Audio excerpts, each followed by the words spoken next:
¿Y cómo se ponían en el campo de batalla? ¿También en 3 bloques? Su formación solía ser compleja también. A menudo ponían una vanguardia, a veces con voluntarios de la yihad, gente muy motivada pero quizá no tan entrenada tácticamente.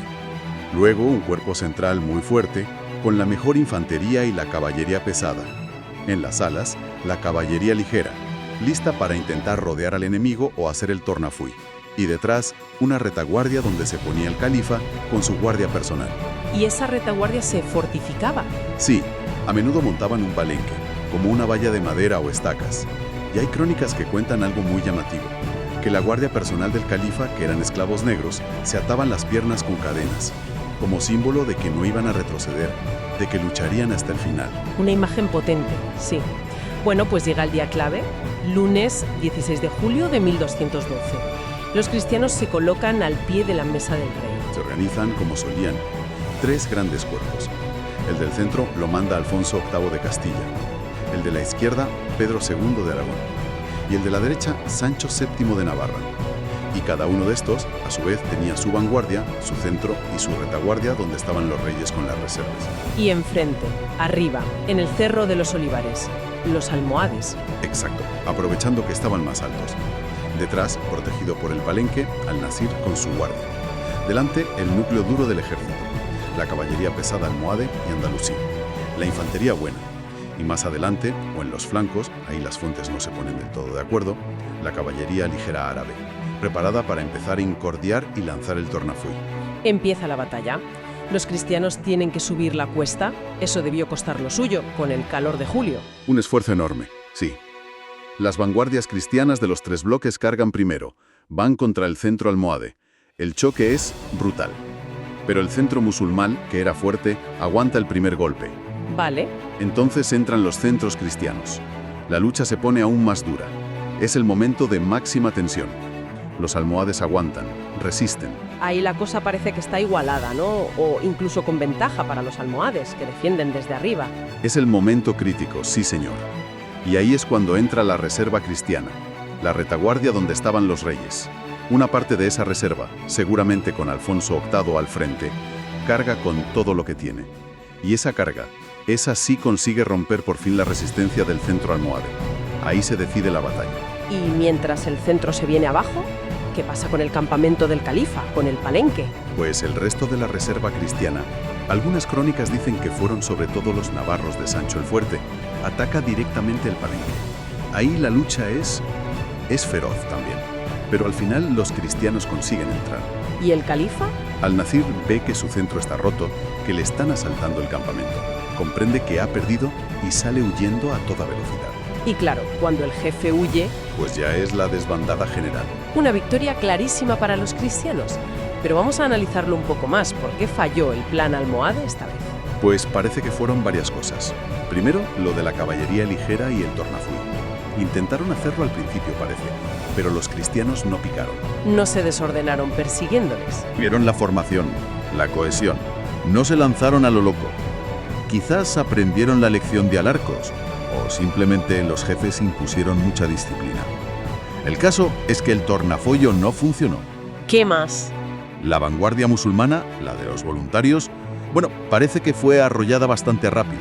No estaban preparados para un choque así. El centro, en cambio, aguantó muchísimo, demostró que era muy bueno. Pero la presión continua de las cargas cristianas, una oleada tras otra, acabó por romperlo. Y luego, algo fundamental, las alas. ¿Las alas musulmanas? ¿Las de la caballería ligera que tenían que envolver? Esas no consiguieron rodear a los cristianos, no pudieron flanquearlos. ¿Y por qué? Si en Alarcos les había funcionado tan bien. Aquí volvemos a lo que decíamos antes, el terreno. Es que los almohades no eligieron pelear ahí, les obligaron. Y el valle donde fue el choque principal era relativamente estrecho, quizá 2 o 3 kilómetros de ancho, y además tenía a los lados arroyos con barrancos, el del rey y el de la campaña. Ah, claro. Eso limitaba muchísimo el espacio para que la caballería ligera hiciera sus maniobras amplias de rodear al enemigo. No había sitio para desbordar bien.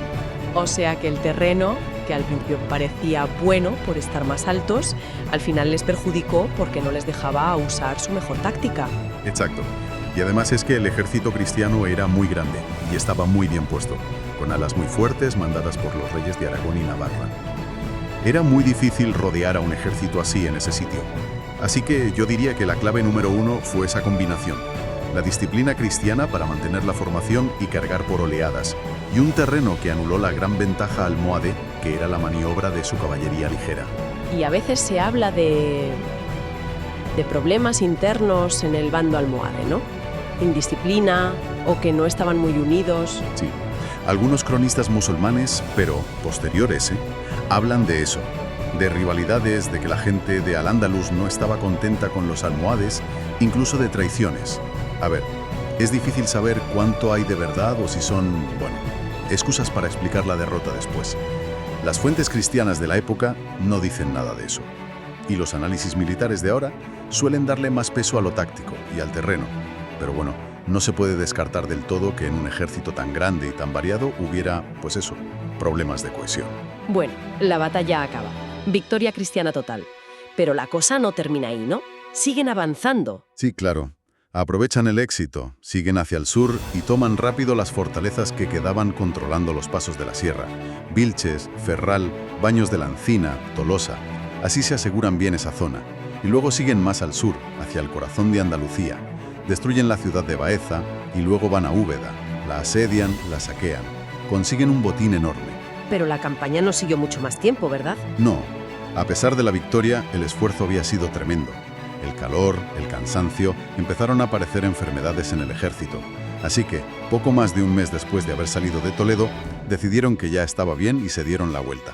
Regresaron a Toledo, como escribió Juan de Osma, con victoria, honor y mucho botín. Y llegamos al punto clave. ¿Qué significó de verdad las Navas de Tolosa? Porque la sensación, tanto entonces como después, fue que era un antes y un después. Un hito total. Sin duda. El impacto psicológico, simbólico, fue brutal. Quedó grabada como la gran victoria cristiana la que cambiaba las tornas. Pero hay que tener cuidado con algunas ideas que a veces se simplifican demasiado. Como eso de que fue el golpe de gracia al Imperio almohade. No, exacto. A ver, clave número 2. Las Navas fue un golpe durísimo para el prestigio y la fuerza militar almohade, eso sí. Pero no hizo que el imperio se derrumbara al día siguiente. El imperio aguantó una década más. Y su caída final tuvo más que ver con sus problemas internos, luchas por el poder, revueltas en el norte de África. Probablemente se habría derrumbado igual, aunque quizás las Navas aceleró el proceso. Y tampoco fue el fin de Al-Ándalus de golpe. El reino de Granada aguantó casi 300 años más. Entonces, ¿cuáles fueron las consecuencias reales, las que de verdad perduraron? Las consecuencias estratégicas, esas sí que fueron inmensas y a muy largo plazo. Clave número 3. La batalla puso fin, ya de forma definitiva, a la pelea que llevaba más de un siglo, desde que Alfonso VI tomó Toledo, por controlar la meseta sur. Todo ese territorio enorme, entre el Tajo y Sierra Morena, quedó asegurado para Castilla. Punto. ¿Y eso abría la puerta a...? Exacto. Al controlar los pasos de Sierra Morena, el camino hacia el valle del Guadalquivir, que era el corazón de Al-Ándalus, rico, poblado, quedaba abierto de par en par para los ejércitos cristianos. Las Navas cerró una época en la que la frontera estaba más o menos equilibrada, con avances y retrocesos, y creó las condiciones para la siguiente fase. La gran expansión cristiana del siglo XIII fue el pistoletazo de salida para las conquistas enormes de Fernando III de Castilla y Jaime I de Aragón que vinieron después. Cambió el mapa estratégico de la península para siempre. Resumiendo muy rápido, una movilización cristiana enorme por una derrota anterior, el Papa apoyando, un choque de ejércitos donde la carga pesada pudo con la flexibilidad almohade por culpa del terreno, la importancia de no romper filas y la huida del califa como símbolo final. En esencia sí, las Navas de Tolosa no fue el fin de Al-Ándalus, pero sí fue un punto de inflexión estratégico del que ya no hubo vuelta atrás. Cambió el equilibrio de poder de forma permanente. Es un ejemplo histórico magnífico de cómo una sola batalla, aunque sus efectos tarden en verse del todo, puede redibujar el futuro de toda una región, poniendo las bases para cambios mucho más profundos que vendrán después. Fascinante.